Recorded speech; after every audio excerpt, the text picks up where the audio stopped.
Welcome everybody to another week of Game Wisdom Live. This is going to be for the week of April 22nd, 2018. As always, I am Josh Placer, and joining me, my co-host and video game producer, Robert Leach. Hello. Hey Rob, how are you doing this fine April afternoon? I am doing well, thank you very much. How are you? Doing well. I'm sneezing and blowing my nose as many times off stream or off camera as I can right now. It seems like it's going to be a very bad April or a very bad spring for us allergy sufferers. Oh gosh, I think I've grown out of most of my allergy problems, which is the opposite of what I think most people have done. So lucky you. I've gotten every which one I think possible at this point. But we got another great show for you this week. We got a lot of industry topics to discuss, as well as some things that have been going on Game Wisdom. So, first off, what I'm going to be doing going forward is the Saturday Night Grab Bag voting is going to be starting now. I'm posting the link to that in the chat window for anyone who wants to vote on games for me to play for next week. Also, I've added in a new Patreon goal. If we can somehow hit $500 a month, I figure I'm going to add more streaming to the regular shows, because they seem to be very popular, but it's just hard to justify spending more time each day streaming unless I can hopefully bring in the money for that. Hey Alerta, how are you doing? I also added another mini goal. If we can hit $170 this month before April ends, I would like to do a Let's Play live of the new God of War game. Rob and I were just talking about before the stream started, and it seems like it's doing really well. And it's actually going to be framing our topic later on in the stream. Now, you haven't had a chance to play yet, Rob, right? that is correct. As I was mentioning, all I've done is stream it, or watch a stream of it. Which was interesting because the guy who was streaming it, I have never heard of this person, and had almost 50,000 concurrent viewers, which is nuts. It's nuts. It had almost as many as Overwatch did, the Overwatch League. Also streaming live at the same time. But yeah, what an interesting game. I know we were talking about it quite a bit before the stream. Maybe we can touch on it later. Yeah, definitely interesting. And speaking about trying to do the popular thing, I made a video earlier today for Fortnite regarding the shotgun, switching the rarities around, kind of like the design behind that. I was expecting to get like 100,000 views by now, and unfortunately, I guess even Fortnite isn't enough for me to go viral, I think, Rob. I mean, it's all random. You climb up like you're doing the regular way, and then occasionally you might get that lucky blip that gets over the top. Fortnite certainly can't hurt. I hear it is a popular game right now. I don't know. I don't think too many people are playing it, Rob. Speaking of, like, about you said with God of War, I mean, when I look on YouTube, there's like 40 different people streaming various Fortnite plays live. It's crazy. Yeah, I know when something gets popular, you're just gonna see everybody streaming it, everybody playing it, and I hear everybody talking about it at the same time, even people who play other games almost exclusively. Also, this week the Nintendo Labo was released. Did you have a chance to play that? I know I didn't have a chance to play it. I didn't even pay attention to the launch. I had been meaning to as well. It ain't worth going live. You have to contort your own death mask. I was going to try and put like 20 different victory royales in the thumbnail art getter. Maybe that would have gotten more people to show up. But in some non-Fortnite related news, we're getting closer and closer to me signing the book deal with that publisher. Right now, the good news was when I checked back with them, they only want publishing rights for the book for the time of the contract. But it doesn't really say that on their contract. It said full and complete. And as I was talking to Rob about, for people who haven't signed contracts before, they are legally binding. So you really, really need to make sure that all the wording is, cannot be misconstrued. It has to be bulletproof and all that. So I'm asked them if they could touch up the wording there before I actually sign a contract. And the guy said he will get back to me this week. So fingers are crossed that by next Sunday I'll have the contract all signed and ready to move forward to draft number 3 of my book. Nice. Yeah. I know a few people. I've spoken to you, Rob. I've spoken to like 5 or 6 other people around here about it. And again, I think the general idea is that the recognition at this point is more important than the money. So even though the royalty rate sounds fair and decent, I'm more concerned about making sure that I own the rights to the book, that I can take this book or this idea to other places, and we'll see what happens. Yeah, I mean, it sounds good. It looks like you've got a pretty good plan there. Hold on, I got a scan going on for my. Okay, cool. But there you go. With that said, in terms of games I've been playing, we've been doing a lot of Darkwood on the stream. This is a isometric horror game where the environment is randomly generated each time you play. It's been giving everyone nightmare fuel for the last week.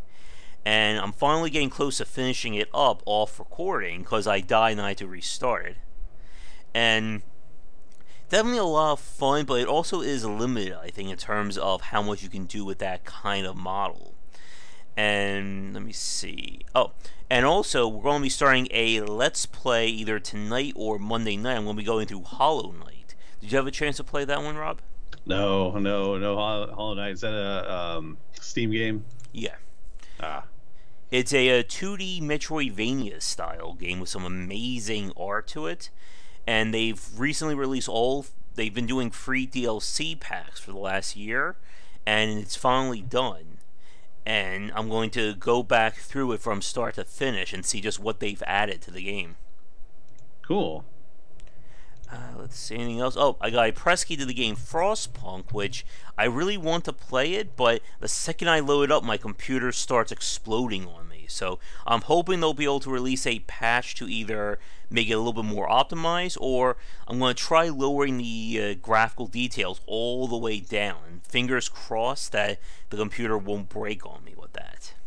Yeah, I just wanted to quickly say hi to Indy, of course, and El Gordo, and Getter, everybody. But yeah, Indy, I am currently working as a producer on NBA 2K League, which is going to launch a week from Tuesday. So everybody get on your non-traditional esports shoes and check it out. Yep, and oh wait, let me see. Manison saying he doesn't understand the popularity of Fortnite. That could probably fill its own podcast right there as well. Yeah, trying to figure out why something's popular and why not is just it is a maddening quest. Mm-hmm. Yeah, Manison, I couldn't tell you myself. Yeah, I think it's definitely a combination of right place, right time, and just having the product there. Because as we all know, PUBG was set to be, the king of the Battle Royale modes. They were going to be H1Z1, King of the Hill, but they never really went forward with that. I gotta sneeze 1 second. But with that said, it never really managed to, I think, capitalize on it. It was kind of like they put their flag down on the hill, but they never really dug deep enough for the gold. And with Fortnite Battle Royale, it just seems like a lot of things just falling into place for them. What do you think, Rob? Well, I feel like this is the same thing. It's kind of a pattern. It's like you have someone come out who's kind of the innovator, and then the somebody with the money comes in and polishes that game, and markets the hell out of it. And certainly PUBG was huge. It was much big. Like I couldn't figure out why it was so big because it was kind of out of nowhere. Mm-hmm. It was unique, but not that unique. And but then I just kept thinking to myself, well, when does the money come in? And Fortnite, like it did not take long. It's only April, for gosh sakes. It did not take long for Fortnite to dominate. Not to say that they'll be the long-lasting one. Who knows? But I have a feeling that they are going to be the World of Warcraft of this genre. Of course, I will not take that to my grave, but knock on wood that I'm right. You heard here, folks. If it doesn't, you can all complain to Rob about his prediction there. Yeah. I mean, I don't work for them, so whatever. They can do whatever. Yeah.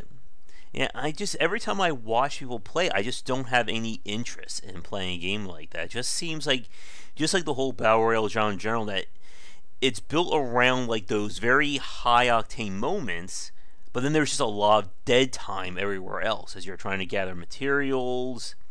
And the whole camping thing, that just really doesn't interest me. That all of a sudden you get shot, and I watch them just immediately just build like a tower in like 10 seconds of play.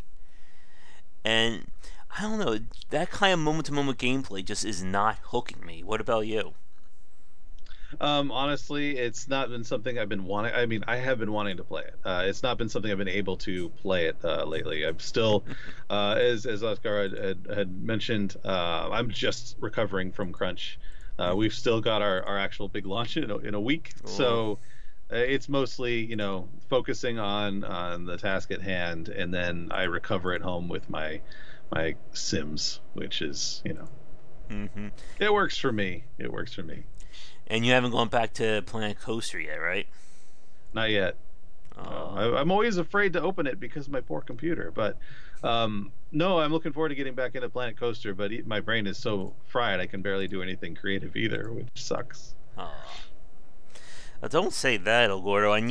I want Phoenix Point to do really well. They just released an alpha preview build of it at one of the game conferences last week. It looks amazing. That's the spiritual sequel to the original XCOM, made by the lead designer on it. They're switching it to, instead of being all about accuracy, they're going to let you to aim in real time at enemies, so you can pick off specific like limbs and stuff.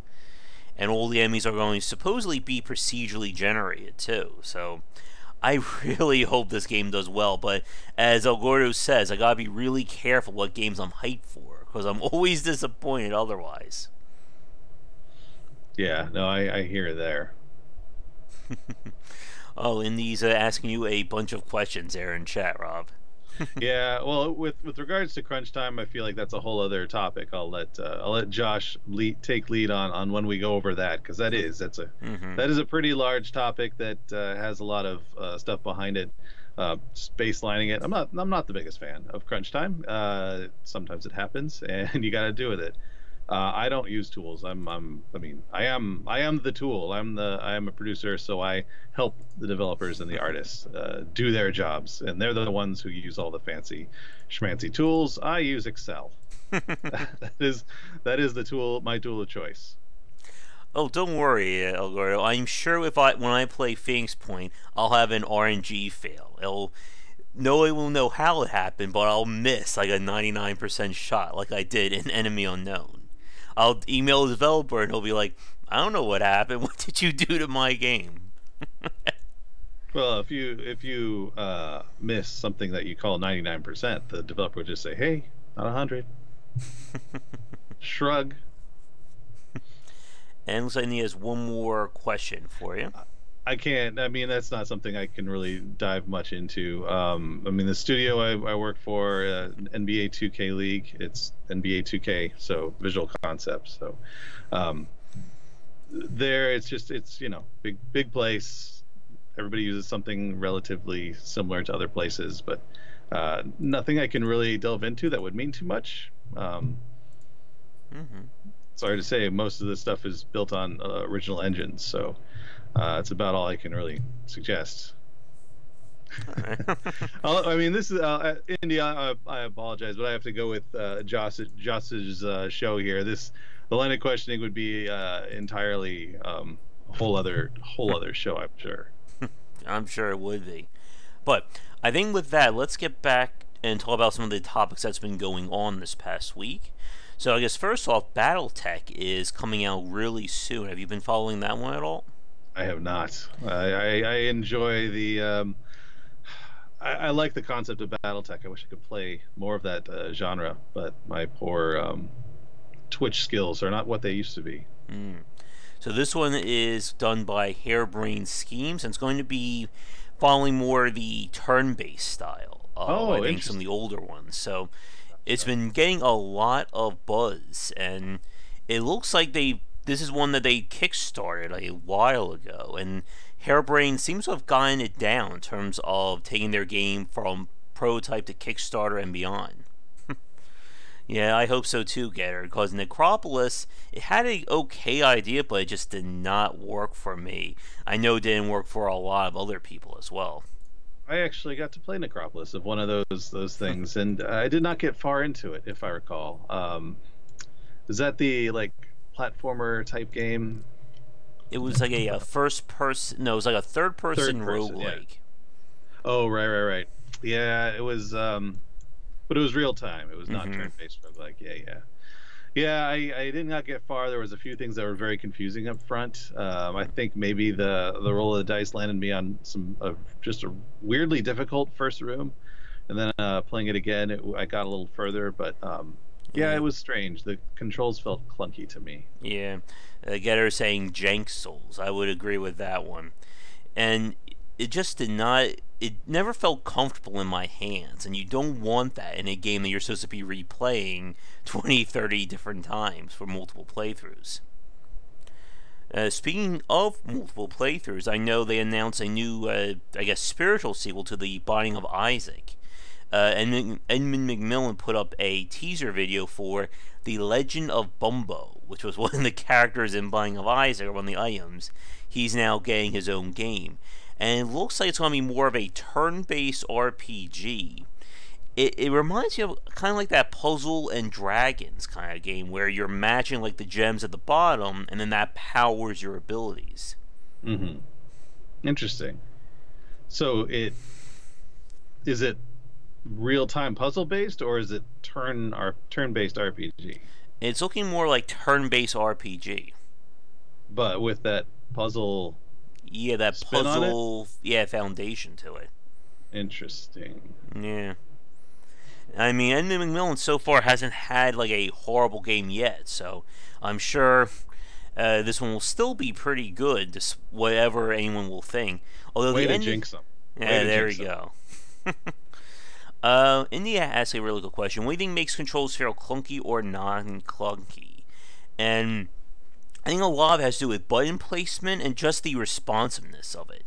Like, one of my basic examples is, when I play a platformer, if I jump and I only tap to the right, does the character still move? Like, do they carry inertia, or is it more like he only moves when I tell him to move? Because that's the kind of style that I prefer. It was very similar to, I think, like Super Meat Boy, or I'm trying to think of some other platformers that we've played lately. But I guess for you, what do you think makes a game clunky or not?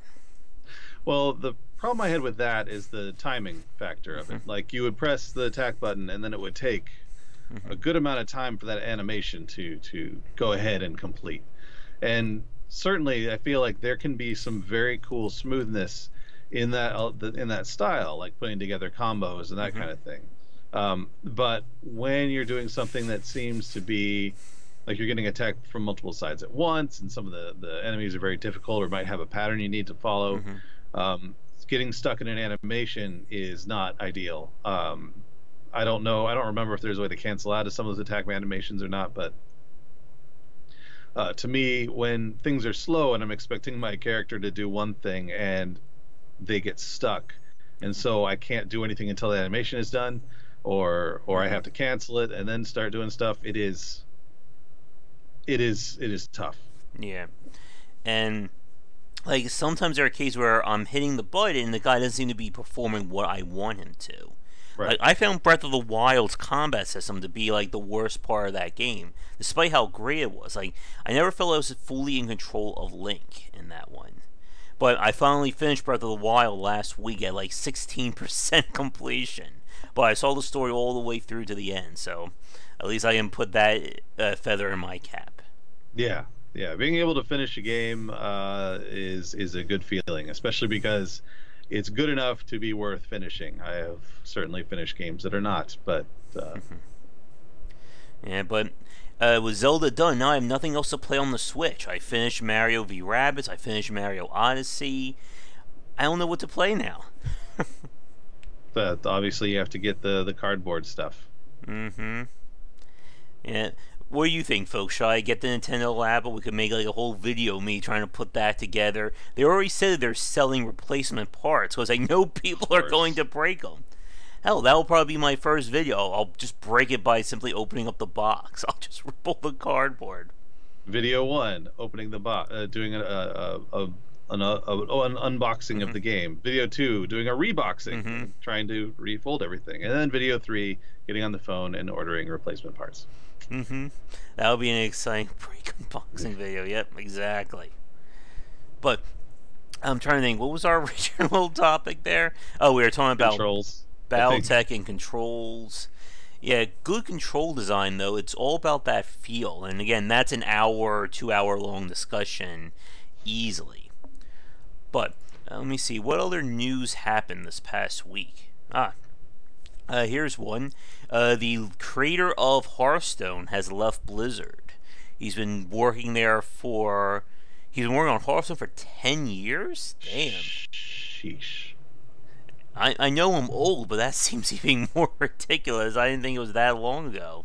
I mean, the weird thing about my career is how many games and how many projects I've worked on, and working on a project for 10 years just makes me tired thinking about it.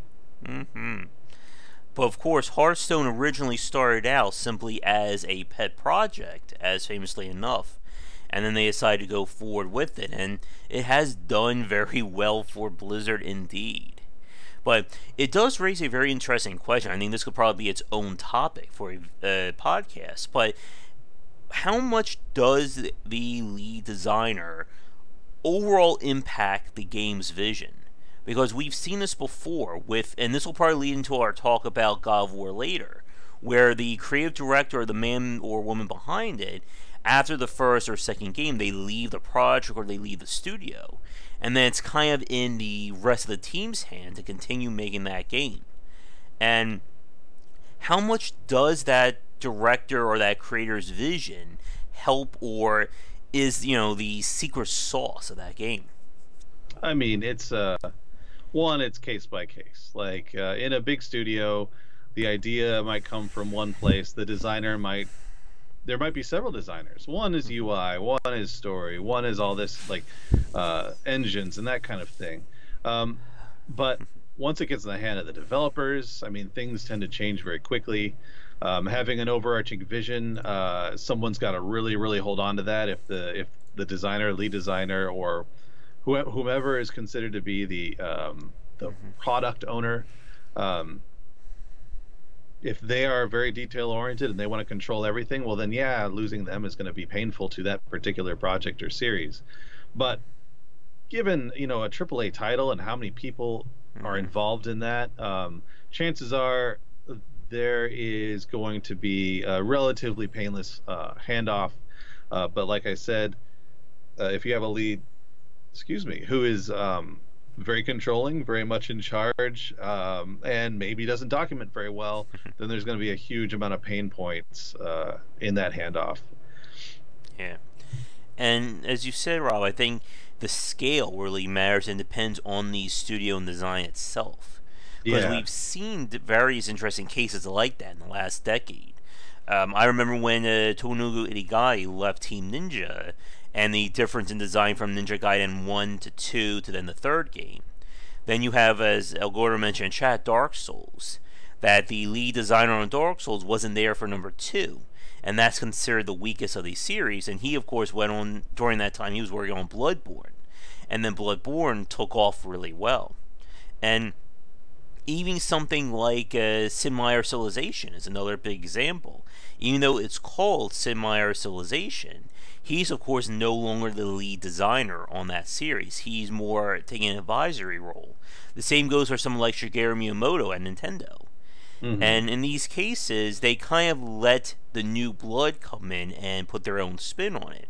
And that can lead to some amazing titles. Oh, yeah. But it can also lead to a very imbalanced, review structure for these games, where you'll have some entries being really great, some entries being not so great. And it sometimes can be hard to keep or preserve the DNA of the franchise.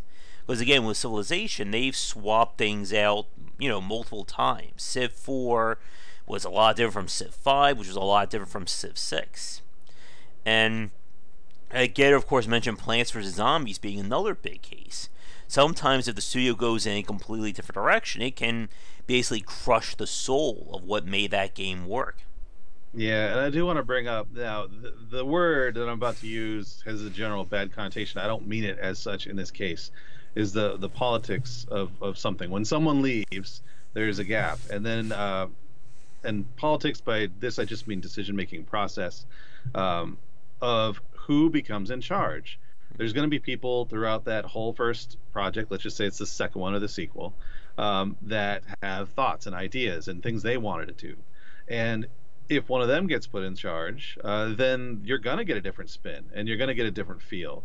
But if you wind up having something like you said, an advisory role with people who are being groomed to be great designers, well, that's going to create probably a more similar thing with uh, structures to improve over time.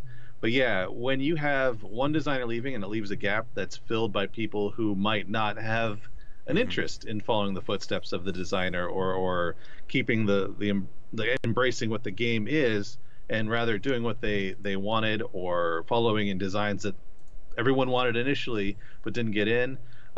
Those kinds of things will change the feel. It's just the team. The team makeup changes, and if there's not the proper guidance and structure to keep things on track, it'll veer right off immediately, and you're going to run into those kinds of problems. Mm-hmm. And this goes back to an earlier topic I know we brought up on the stream about the recognition or kind of the quote unquote hero worship that some designers have, gotten thanks to their career and prestige. Developers like Shigeru Miyamoto, Hideo Kojima, even recent people like Jake Solomon, who of course brought on XCOM Enemy Unknown and XCOM 2. And it's definitely been a very interesting push and pull about how much does one person really influence a title. Because again, you can look at Metal Gear as a really big example of that. You can't really do a Metal Gear game in the exact same vein without Hideo Kojima. I mean, he's put everything into that series. There's a lot of things that are, indicative of his style. It's kind of like when you swap out film directors and you have different directors work on a series, such as with Star Wars or even something as crazy as Twilight, where they bring in different directors to do like the different parts, and there is a noticeable difference in the feel and tone. And sometimes, as you said, Rob, that you can sometimes emulate that, with a good enough director or if you get a good enough amount of notes. But sometimes you just can't do that, and it can lead to things feeling schizophrenic. Yeah. Now I bring if you're in, I bring the analogy of television versus film here, because a television series is arguably consistent throughout, but there's different directors pretty much every episode, and even different writers pretty much every episode. But the job there is to keep the continuity, keep the feel, keep the characters, because the characters are long lasting. Now, when you get to a film like a film series and you get different directors, well, I think a film director is expecting to put their own spin on it, and so you'll get these weird, wild visual changes, changes in feel, changes in character, how the characters act, even The cinematography as well. cinematography. And so it's a weird thing in games. I feel like are more along the lines of a movie. There's no need or there's no specific desire for people to commit themselves to the exact same look and feel to the original or the predecessor for a wide number of reasons. That includes, just technology alone. You get advances in technology, you have a new console coming out or something like that. That stuff alone will change how things are made. Because you want to integrate some of the new systems and power that you might not have been able to before. So technology is going to affect the design. Controls, like you say, are going to affect the design if there's a new controller or something like that. If you're moving into VR or something like that, and then you've got the people on top of that, and the business structure. If the business is much bigger, it's going to be a harder sell to do wildly creatively different things. Or if this series or the company is struggling, they might want a new director who has a name to come in and put their stamp on it. And those are just a few of the possibilities that could change the design. Mm-hmm. Yeah.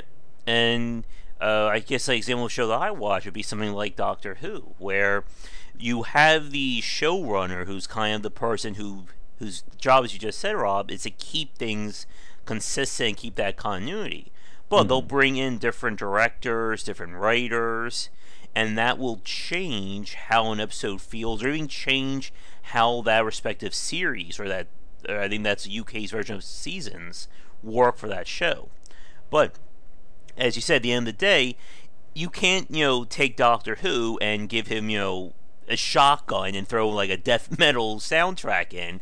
That betrays the concept of that show. Now, Hmm. when it comes to movies, when you have these different things, again, like with a movie, it takes how many years? Like 2 to 5 years to make a movie in some cases. You can have those very wildly different productions. But it definitely becomes a lot trickier when we talk about franchises. Because when you have a 3 or 4, even more game franchise, people do expect some measure of consistency.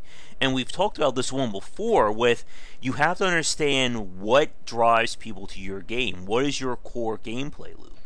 Like with Civilization, for instance, it is the 4X gameplay.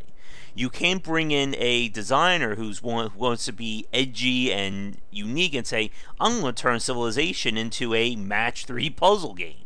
Right. That, even if it would be a very great game, it wouldn't be a great Civilization. No, no, but they do. They would say something like, "Well, we can make that into a mobile version of Mm-hmm. Civilization, and that's great." But Civilization, Civ is Civ. Let's Mm-hmm. stick to our guns. Yeah. And how far you stretch out your comfort zone, again, there's who knows how many podcasts on that subject alone. Because again, it's very tricky when you're dealing with sequels, or as we'll talk about later with reboots. How far do you go away from the source material, and how much do you put your own spin on it? Because Hmm. there are obviously major pros and cons of both approaches. Yes, there are. And again, it could be as simple as, well, the studio or the series is struggling, and we need to refresh it a bit. But yeah, it just could be like how the politics generally works. It's just someone wanted to bring back a design that didn't quite make it into the first one. Just Mm-hmm. something simple as that can just change everything. Yep. El Gordo mentioned, of course, Mass Effect Andromeda from last year, with them essentially trying to reboot Mass Effect. And from studio issues to publisher interference, that game, it collapsed. And it was, and again, that's one of the surprising things about this industry. And this is probably another topic right here. But as we've said, you're only as good as your last success. And we've seen this time and time again where a company that has made a really great game, they still manage to fail or close a studio due to not being able to follow that up. But yeah, it's just very tricky like that where it can be surprising how many big studios still collapse even if they had a really great game. Yeah. Um, I would want to just suggest real quick to Indy, if you take all those questions and bring them to the chat, not the chat, but the Discord, that you'll get most of those answered, I'm Yeah. sure. It's so hard for us to switch Yeah. topics as quickly as you're asking questions. So Yeah. apologies for not paying much attention to that, but yeah, the Discord is a perfect place for that. Yep, and I do have a section on there for Q&A submissions, so you can leave them there, and that goes for anybody watching this either live or recorded. You'll find the Discord link if you want an invite down the description below. But yeah, like with Resident Evil 7, that'll be another big example of them completely switching gears, with a brand new camera scheme, a brand new focus. But then we, of course, complain that they kind of threw in those old elements at the end, kind of shoehorning them in. And Getter brought up another good point there about with Mass Effect that they brought in a brand new team. Now that's definitely the extreme option of continuing the franchise because typically there'll be still old members of the team working on a new entry, either as an advisory role or you're just bringing in a few new people. But when you completely bring a brand new team in and say, okay, you're working on this franchise now, then what do you do? Yeah, it's you would hope that at least there's a whole bunch of documentation supporting the old creative direction.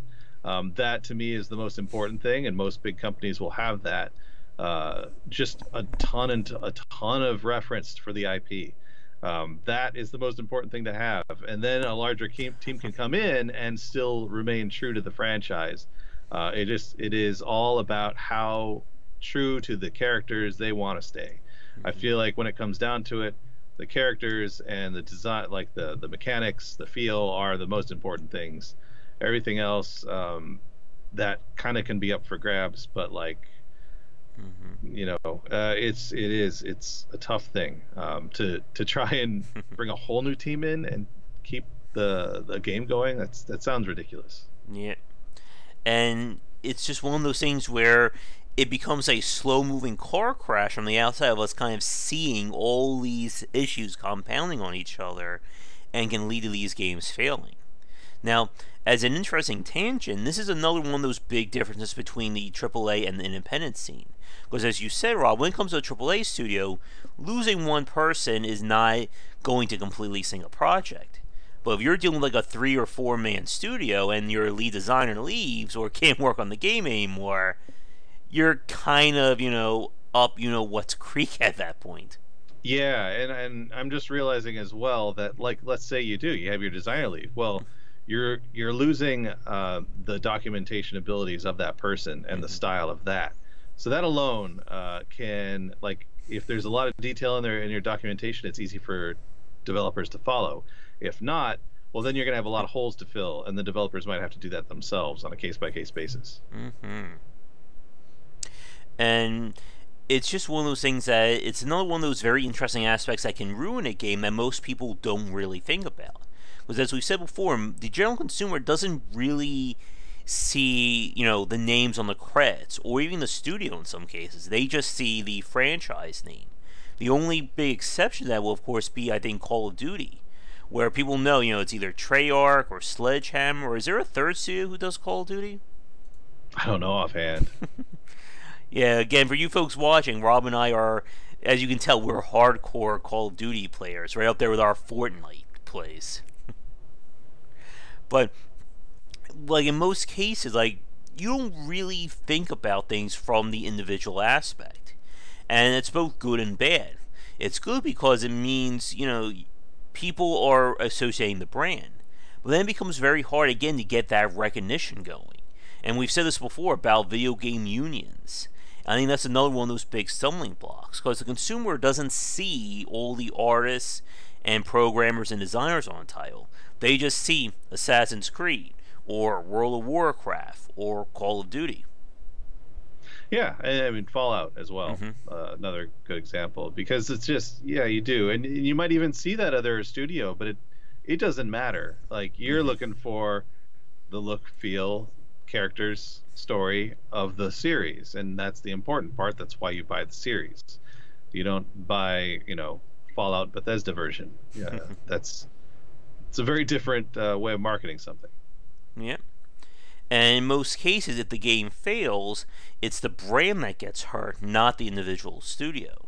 Yeah. Which is a very big contrast from the independent side, where gamers will remember if you were the lead designer on so-and-so and you lied to them or you did something like that. Yeah, that is that is a very distinctive area of expertise. And a developer there has to really watch their own personal the feel and the look that people have towards them, their own personal marketing and branding. And as Garrett just said, there's that other part. Yeah, you ship the game, but now we don't need you anymore. Get the heck out of here. Get the heck out. Yep. That's putting it mildly, I'm sure. But the original part about bringing up Hearthstone was they've also announced, as you know, with Gwent, that's been doing reasonably okay, but CD Projekt Red is going to do a complete reboot of Gwent over the next 6 months to try and bring it back to the original concept and do a complete game restructuring before they officially launch at 1.0. And that's going to be very interesting to see how they're going to handle that. Because that is weird. Has gone through like multiple changes since its early beta. But they're trying to, I guess, figure out what works for that game and then capitalize on it. I mean, that is certainly all well and good. I completely understand editing and editing and editing and making changes and then being like, you know what, I'm going to scrap it and I'm going to go in this direction. I get it. For a big game like Gwent and for a highly strategic game like that, that seems dangerous. It seems like tough ground. I'll trust them that they know what they're doing, but it seems very difficult thing to pull off. Yeah.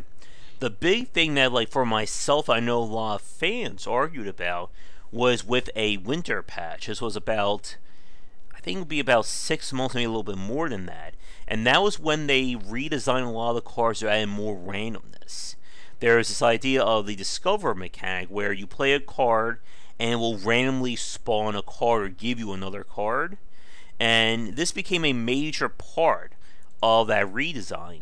And a lot of people didn't like it, including myself, because it felt like they were trying to get to Hearthstone, where Hearthstone has a heavy emphasis on RNG, with, cards that draw other cards and stuff like that. And that really wasn't what the original design of Gwent was. So they're probably going to remove that. They're going to make the rows be a little bit more pronounced. And again, at this point, who knows what's going to happen with Gwent? But I think this is going to be their big make it or break it moment. Like, if they can't fix it after this, then I don't think it's going to get fixed. But who knows what's going to happen in the next, I guess, by the end of the year. Yeah, no, it's a tough question to ask, and what you just mentioned seems dangerous as well. Like, to keep your own identity as a game or as an IP, and then try to also copy your competitors just enough to where you're kind of hitting those same features that they are, and possibly losing your identity in the process is another dangerous thing. Like, everything you're telling me is like, oh my gosh, I don't know if they're going to pull it off. So again, I'll just trust that they know what they're doing. I'm sure they have a lot of smart people. On the surface, from afar, it seems dangerous. Yep. And it's one of those things that it can go either way. And especially in a market like a CCG, where if you lose your community, there is no more game. Like, there's no change that's going to bring back people once they write your game off for good. Let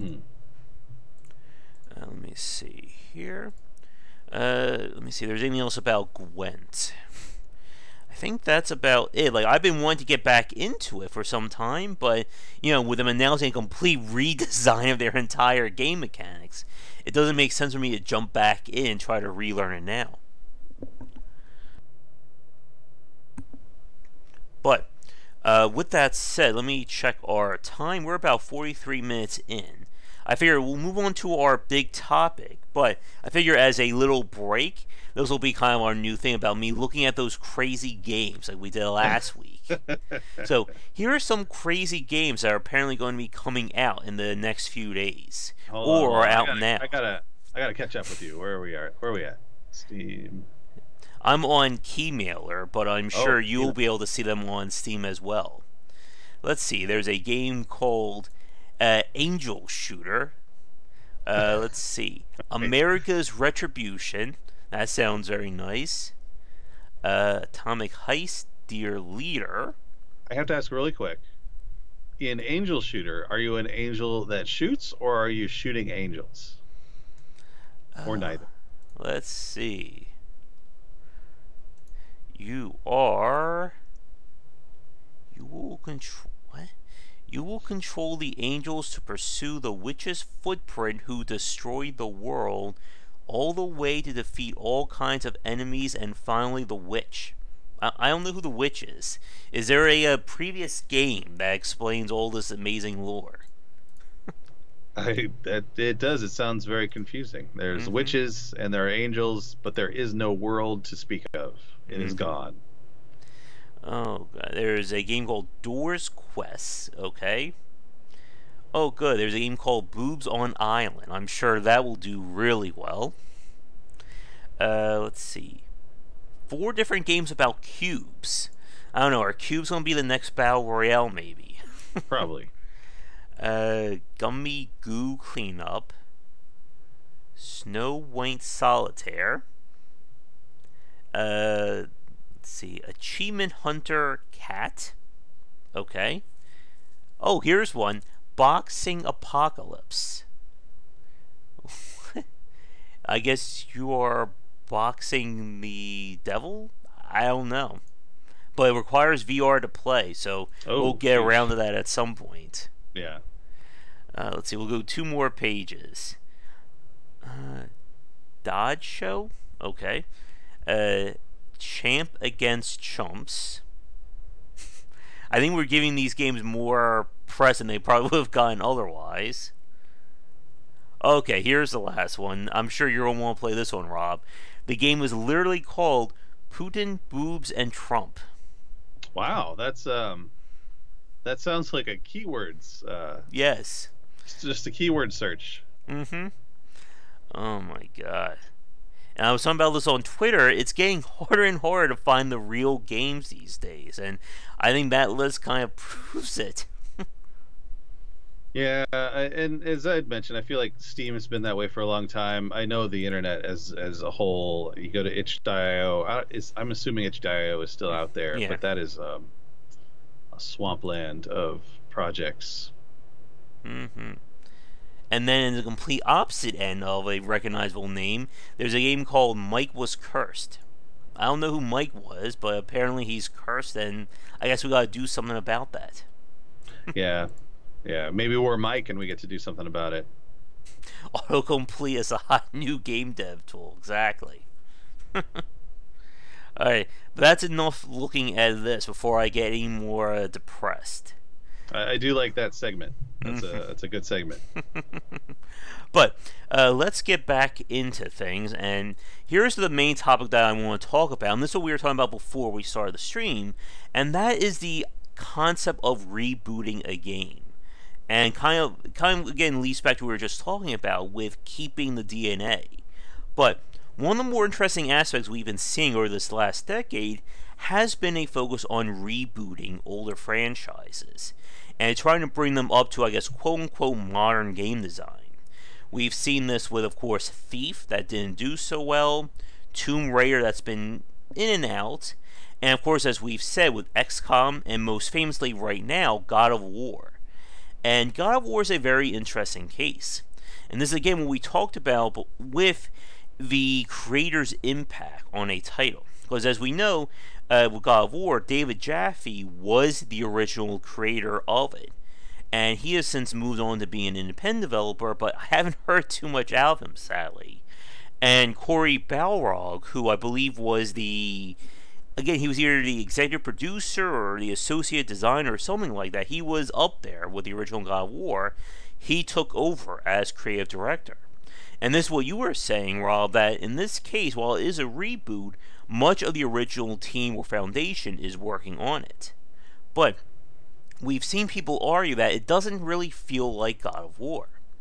And I guess my first question I want to pose to you is, when it comes to these reboots or continuing a series, how much should, I guess, the foundation be from the older games? Like, how do you know what to keep and what to throw out? Yeah, that's a tough one. I want to just point out what Getter said, that we have proven IPs sitting around, let's do something. I do think that there's an awful lot of that involved. However, this game must have taken years. I can't imagine it didn't. So they've been working on it a long time and making these decisions over just a period of years and years. So when you make these design changes, it must have happened a long time ago. It must have been much closer to the launch of God of War 2, which is not saying much since it's been a while. And that absolutely, Getter, it's easier to resuscitate something that everyone knows, easier to market, certainly. But like, right, I forgot that is not the God of War 2 is not the most recent necessarily iteration of the series. I don't like when the numbers don't tell you the truth. The last one was 2013. That was when Ascension came out. Okay, so they probably started on it not long after, maybe a couple years after that one came out. But with all the team members still on, no doubt it had to do with, because this scope looks so large, I noticed the Game of Thrones inspired map they're using. just the scale is much larger. They're probably throwing everything, including the kitchen sink, in there um, that they've had on their designs forever, resuscitating really old designs probably from as far back as the first one. Things that people really liked as on the design team side and wanted to get in there.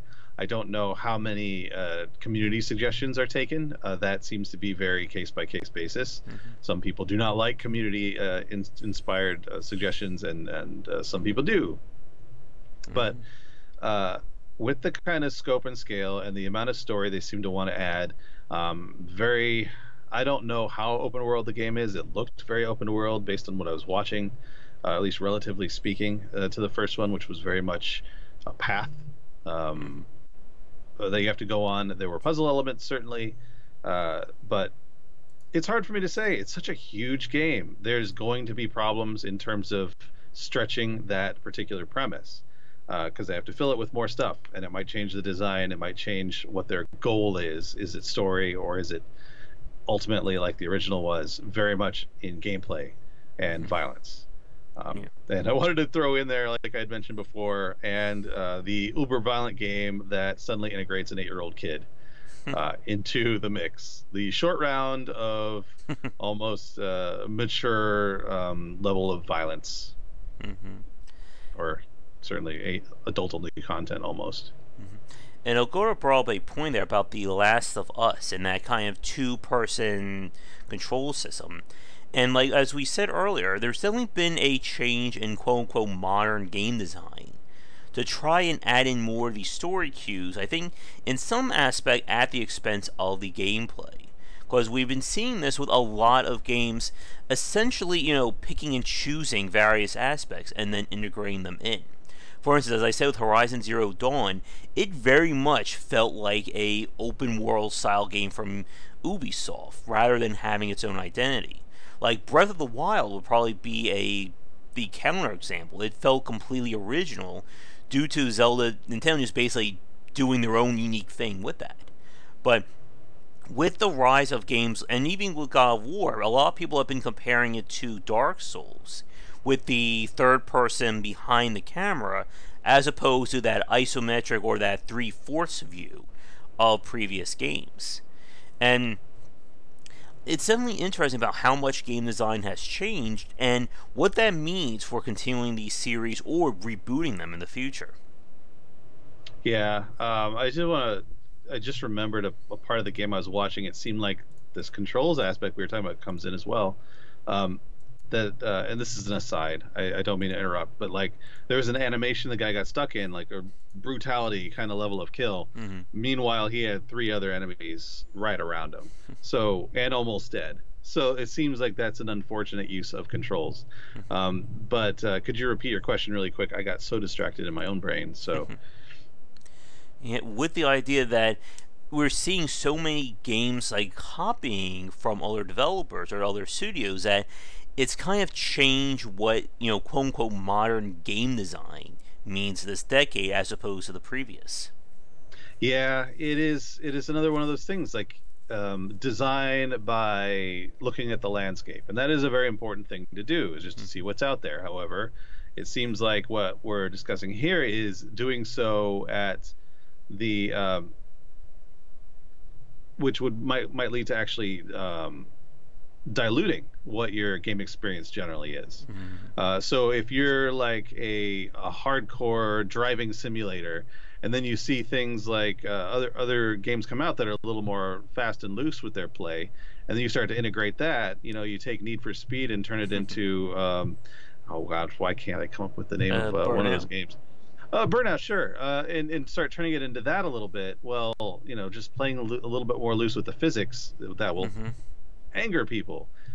So you got to look at the landscape with regards to why people are coming. You got to know why people are coming to your game, and leverage that. Now, if you're trying to get new people from other games that are very similar, I mean, sure, there's nothing wrong with that. But I mean, you got an old IP. You don't want to ruin that IP. The thing you said about Zelda has set itself up for changing drastically between games. It's done that historically. Same with Mario. Same with Final Fantasy, which is, I think, one of the best at doing that. But Yeah, when you have an IP that's very specific, Tomb Raider, God of War, Thief, changing it becomes a chore and something that you really risk turning people off, Yeah. as well as turning people on. Mm-hmm.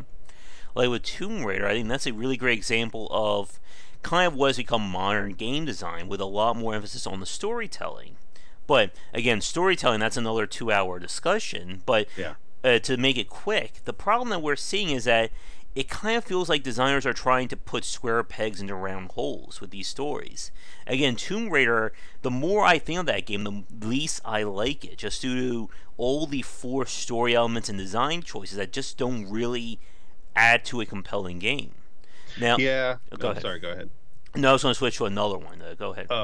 I mean, on that whole topic of story, that is a very tough thing. Like, if people are looking for more story in their action games, well, I don't agree with that. I button past all my story in my action games. For me, it's all about improving my Twitch experience and getting all those particle effects on the screen. So yeah, that's my feeling on story. When we get to that 2 hour discussion, I will have more to say. Yeah. But to talk about two series I think did it right, I think this goes back to what you were saying a few minutes ago. The two would be XCOM and Doom 2016. Now, with XCOM, most famously, for those of you who don't know the story, when Jake Solomon approached Firaxis to do his reboot or spiritual seal to XCOM, he originally designed it much in the same vein as the original XCOM. You had a much greater emphasis on time units. There was a lot more of that fiddliness of the turn-based side. But he didn't feel like, as he was playing that, it wasn't working. It felt too much like keeping the old problems of the original XCOM. So what Firaxis did was essentially say, we're going to keep that foundation, but we're going to do everything else, our way. And that was where that emphasis on the board game structure came into play with I think it was like 4 or 5 max units of a squad. You had more of that black and white nature of your abilities. And what they did was essentially take this and make it a Firaxis game, rather than trying to shoehorn, the old school elements into it.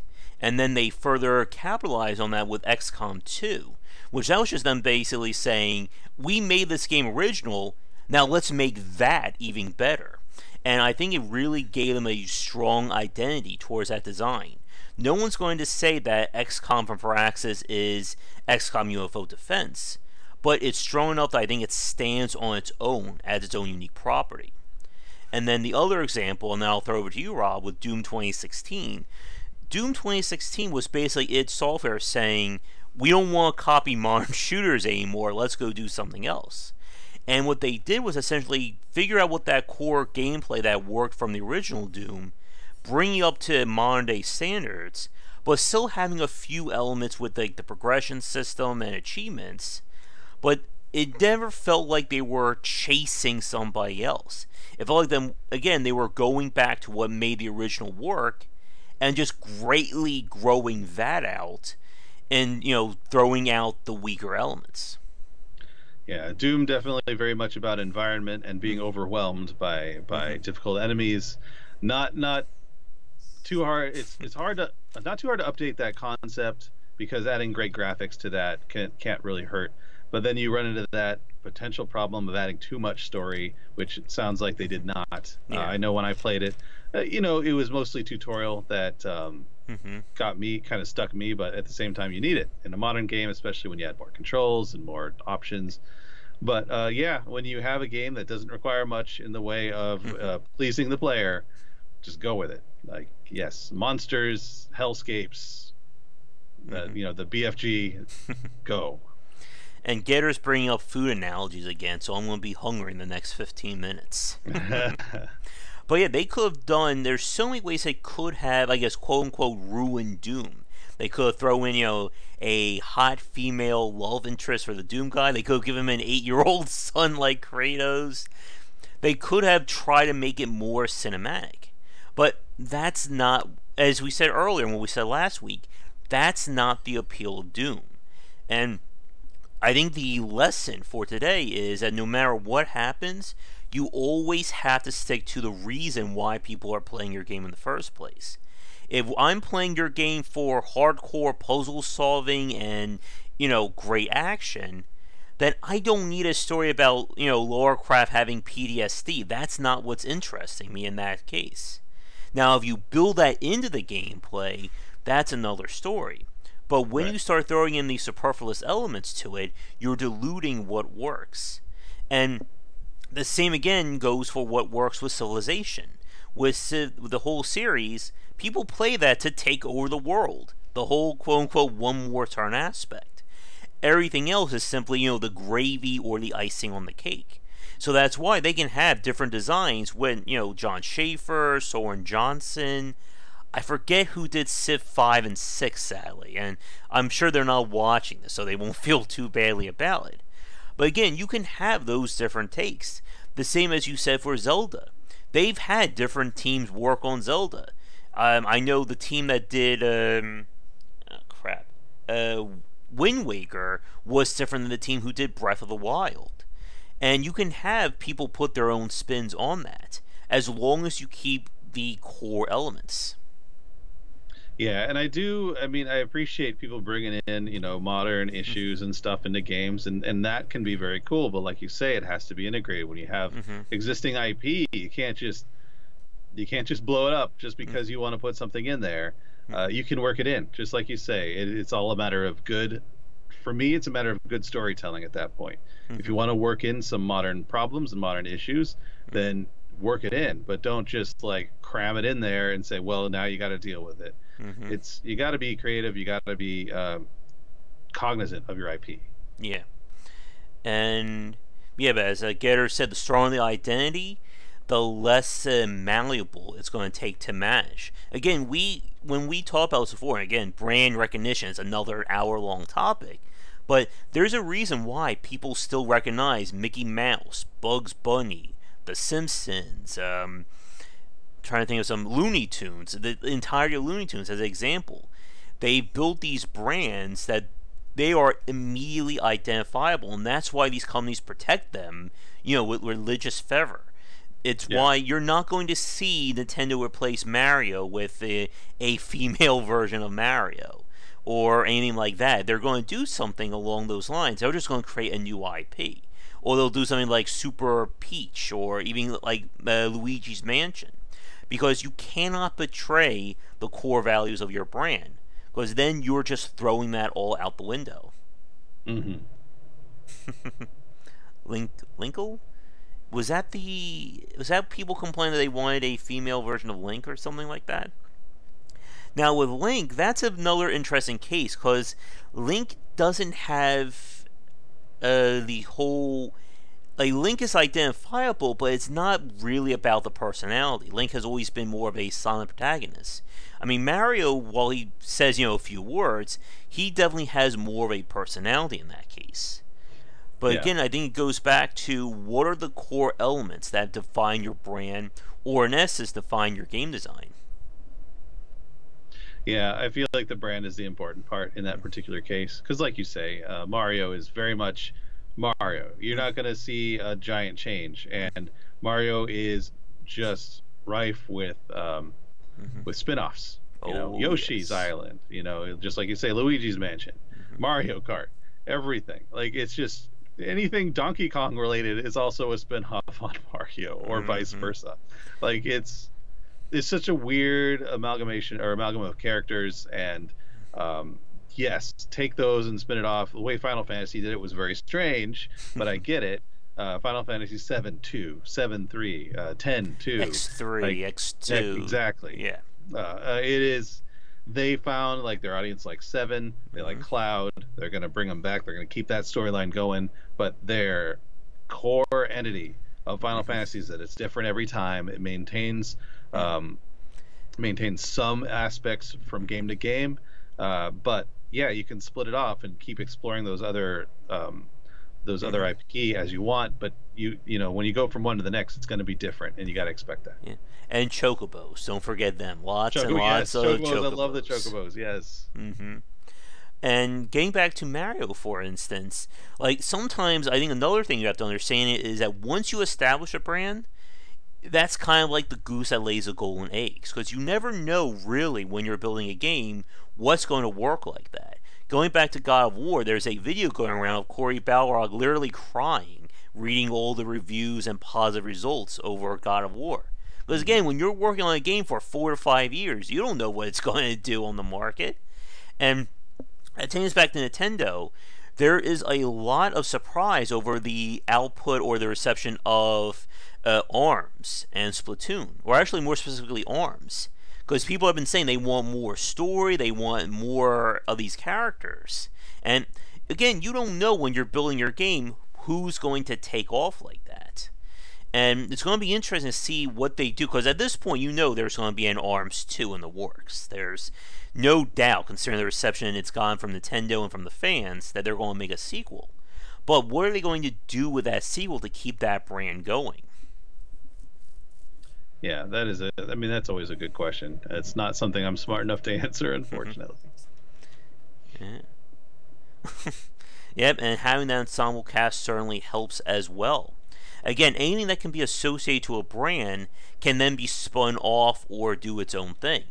I mean, even with God of War, there have been prequels of God of War that show what he's like before doing all this. Again, pick a franchise. There's probably a prequel in the works, or you could spin it off like that. I'm still waiting for Nintendo to do a Super Wario Brothers, starring Wario and Waluigi going on escapades together. Yeah. But again, it all goes back to what that core concept is. Now, I guess here's a question for you, Rob. I'm going to throw this to the chat as well. I've already said the term quote-unquote modern game design many times throughout our little talk today. But in terms of how much game design from this decade versus the last decade, what do you think, if you had to put your finger on it, what is modern game design right now? I mean, that's, for me, that question is mind-blowing in its scope, because you've got too many types. I mean, there's democratization. Yeah, that's a very good one for sure. Because scopes and scales are so free these days, you can do anything you want, and usually that's going to include more storytelling, because you're going to now have writers to work with, better sound, better graphics, you know, integration of new technologies, trends, of course. So you're going to add more socio-political stuff into your games, more subtleties, and then, you know, the political stuff of the time. You know, you're gonna explore, you know, in very good ways, the LGBT stuff, and you're gonna explore how politics works on a global scale, and that kind of thing, and that's all very good. So in a way, I feel like in terms of AAA design, that's where I would put my finger, and it's kind of a combo of what Getter and El Gordo are saying there, and democratization and trends. I feel like that is a combo that kind of includes an awful lot of things, and really it is about that. Indie game design, that's a whole different ball of wax. Yeah, we're definitely seeing more developers try to push towards real world topics and real world issues. And again, we're definitely seeing a push and pull between gamers and that. Again, dealing with whatever the core concept of your game was. If you're designing a, you know, bloody, explosive first-person shooter, having your game stop to tell a story about LGBT rights or, you know, Second Amendment issues, nobody who's playing that game is really thinking about that. And you have to be really careful, I think, in terms of where your trends are coming from. Again, if it betrays the nature of your title or why people played it to begin with. Yeah, as agreed 100%. But again, and I do feel like if you're a really talented writer, if you're a really talented designer, you are going to be able to work all that stuff into your game without offending your IP. And like, you can bring in side characters, you can bring in all kinds of people that have problems that you have to work with. It's not, I mean, to say it's not that hard is completely unfair. But it is to take a step back and realize that you have this core IP, and like you say with XCOM, stay true to that. Add the stuff that you know, wouldn't have been possible or wouldn't have made sense earlier, and integrate it. Don't blow up that initial IP to suit your purposes. allow your purposes to come through using that IP, Yeah. naturally.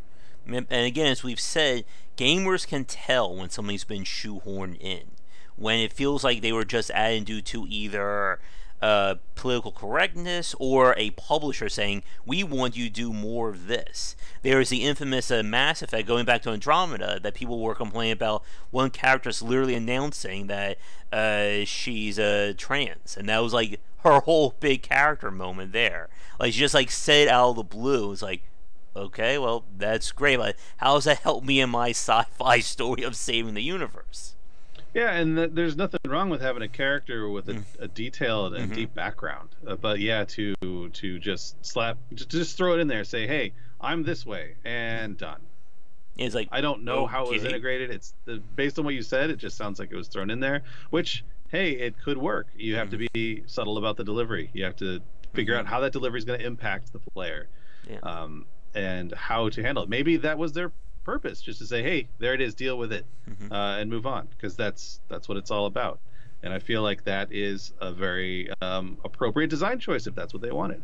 It causes discussion, it causes all kinds of stuff, so maybe that was their intent. Hard to say. But I think, as you said, a good writer definitely is worth their weight in gold these days in the game industry, especially when you're trying to tackle more story elements. Because as we've said before, most game designers are not writers, and vice versa. And we see that issue when you're trying to either take a story or take a property from another platform and switch it over. This is why so many video game movies tend to fail, is that you have people trying to treat a movie as a video game or treat a video game as a movie. And it doesn't really work all that well. You have to stick to what makes these properties, and by extension, what makes these platforms viable. Well, they're totally. By the way, there's one movie that's doing it perfectly right now. I don't know if you're aware of it. It's called Rampage. They have taken the depth of character from the original Rampage game and the storyline and just really worked with it. It's amazing. And The Rock helps too. And The Rock and Dwayne Johnson coming in for the assist. It does never hurt. So wait. Speaking about video game movies, I heard they're making a Division movie based on the Ubisoft property. I have not heard that. Yeah, I think someone was talking about that, and I think they got Jake Gyllenhaal to do it again, and he was in the Prince of Persia movie as the Prince of Persia. That's interesting choice, but it's up to them, I suppose. I'm still waiting on my Secret of Monkey Island movie. I have been waiting for many years. I will wait longer if necessary. Let me know when they make a Sam and Max movie. Oh yeah. Did they ever have a cartoon of that? Oh yes, they did. I have it on DVD downstairs. There you go. We'll just reboot that. They got the tick. Let's do it. Let's do Sam and Max again. Exactly. But let me check our time. We are over an hour at this point, so we'll begin to, I think, dial things down to wrap it up for the week. So I guess for final thoughts on this topic, I think we've definitely seen a push towards trying to make games grander this last decade. Grander in terms of design, grander in terms of storytelling. We mentioned, of course, The Last of Us, and even something like Battle Royale as well. That when you see something become the hot new thing, everybody is trying to copy it. We could even go as far as talk about loot boxes of last year. We saw a whole lot of AAA developers try to integrate them in some way. Elgor was just saying as well, grander in terms of monetization.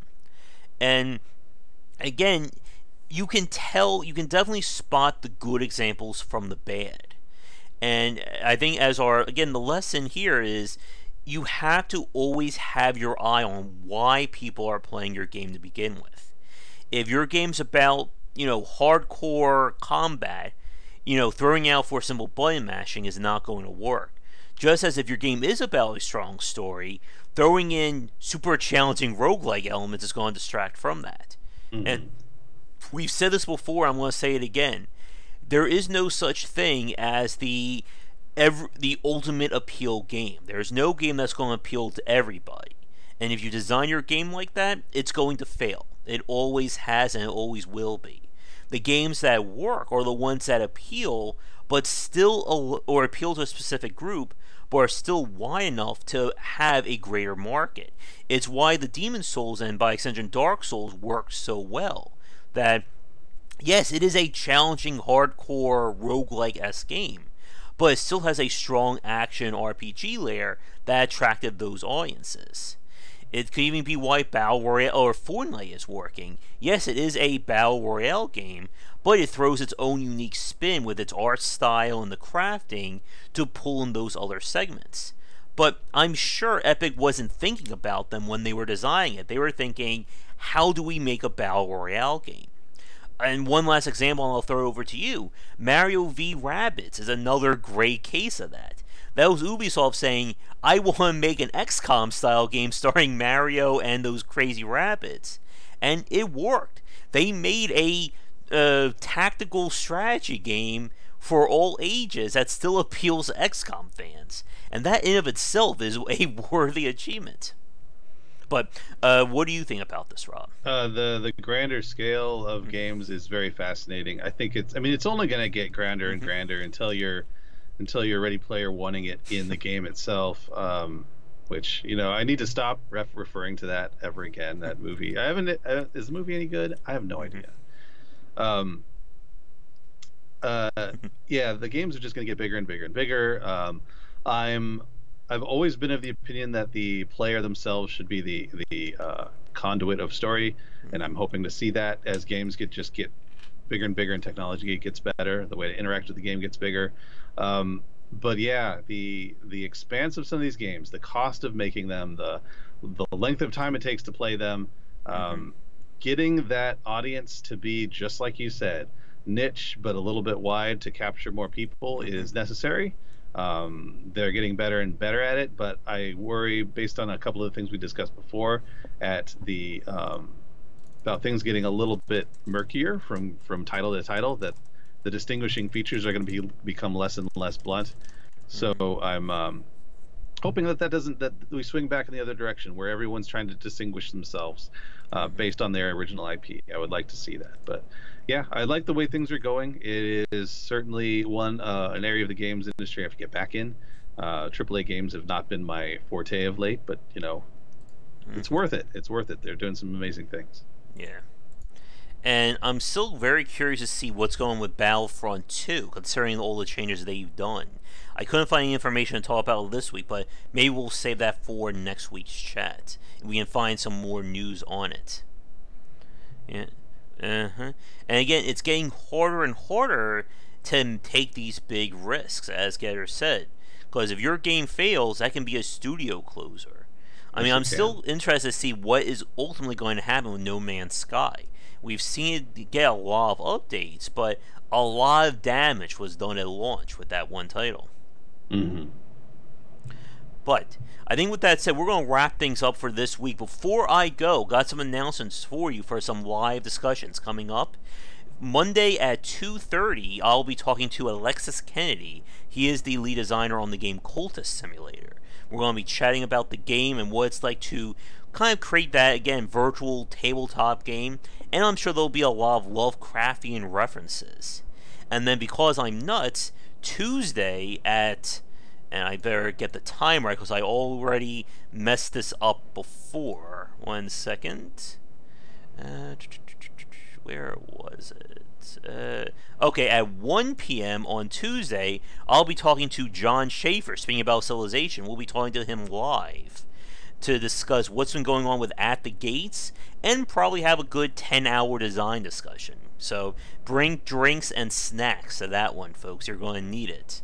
And then Wednesday, I have a recording that I'm going to be doing with Linden Labs about what's going on with Second Life and monetization. That's going to be not live, but I'll be dead. Bring pizza. I actually have some leftover pizza I'm going to be eating after we're done talking here. So I'll be busy this week, and hopefully by next Sunday, I'll have an announcement for you guys regarding the signing of my book deal. So we'll see what happens there. And again, for tonight's live play, it will either be, I think, 3030 Death War, or we may start the Hollow Knight Let's Play. I'll have to see what's going on between now and then.